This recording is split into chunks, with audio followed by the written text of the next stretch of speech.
आप दश महाविद्या का श्रवण कर रहे हैं। तीसरी महाविद्या छिन्नमस्ता।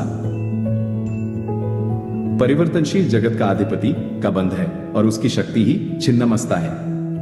विश्व की वृद्धि ह्रास तो सदैव होती रहती है। जब ह्रास की मात्रा कम और विकास की मात्रा अधिक होती है तब भुवनेश्वरी का प्राकट्य होता है। इसके विपरीत जब निर्गम अधिक और आगम कम होता है तब छिन्नमस्ता का प्राधान्य होता है। भगवती छिन्नमस्ता का स्वरूप अत्यंत ही गोपनीय है। इसे कोई अधिकारी साधक ही जान सकता है। महाविद्याओं में इनका तीसरा स्थान है। इनके प्रादुर्भाव की कथा इस प्रकार है। एक बार भगवती भवानी अपनी सहचरी जया और विजया के साथ मंदाकिनी में स्नान करने के लिए गईं। स्नानोपरांत क्षुधाग्नि से पीड़ित होकर वे कृष्णवर्ण की हो गईं। उस समय उनकी सहचरियों ने भी उनसे कुछ भोजन करने के लिए मांगा। देवी ने उनसे कुछ समय प्रतीक्षा करने के लिए कहा। थोड़ी देर प्रतीक्षा करने के बाद सहचरियों ने जब पुनः भोजन के लिए निवेदन किया तब देवी ने उनसे कुछ देर और प्रतीक्षा करने के लिए कहा। इस पर सहचरियों ने देवी से विनम्र स्वर में कहा कि मां तो अपने शिशुओं को भूख लगने पर अविलंब भोजन प्रदान करती है, आप हमारी उपेक्षा क्यों कर रही हैं? अपने सहचरियों के मधुर वचन सुनकर कृपामयी देवी ने अपने खड्ग से अपना सिर काट दिया।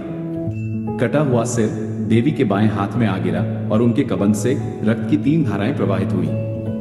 वे 2 धाराओं को अपनी दोनों सहचरियों की ओर प्रवाहित कर दी, जिसे पीती हुई दोनों प्रसन्न होने लगी और तीसरी धारा को देवी स्वयं पान करने लगी। तभी से देवी छिन्नमस्ता के नाम से प्रसिद्ध हुई।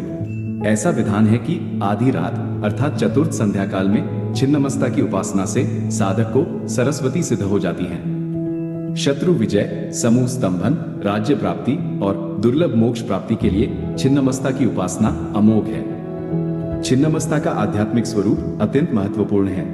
छिन्न यज्ञ शीर्ष की प्रतीक ये देवी श्वेतकमल पीठ पर खड़ी है।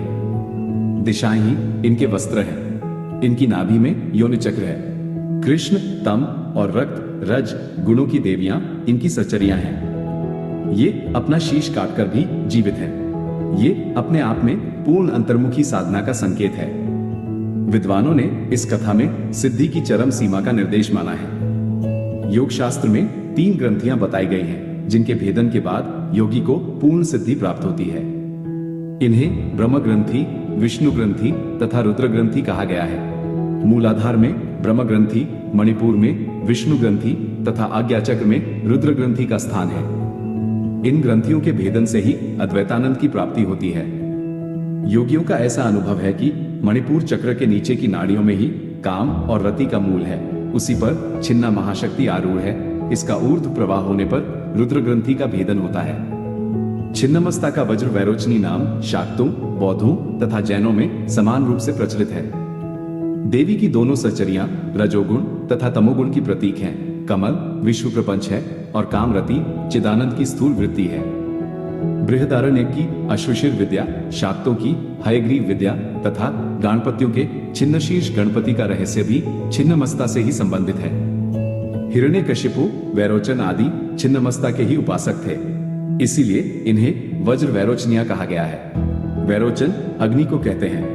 अग्नि के स्थान मणिपुर में छिन्नमस्ता का ध्यान किया जाता है और वज्रानाड़ी में इनका प्रवाह होने से इन्हें वज्र वैरोचनिया कहते हैं। श्री भैरव तंत्र में कहा गया है कि इनकी आराधना से साधक जीव भाव से मुक्त होकर शिव भाव को प्राप्त कर लेता है।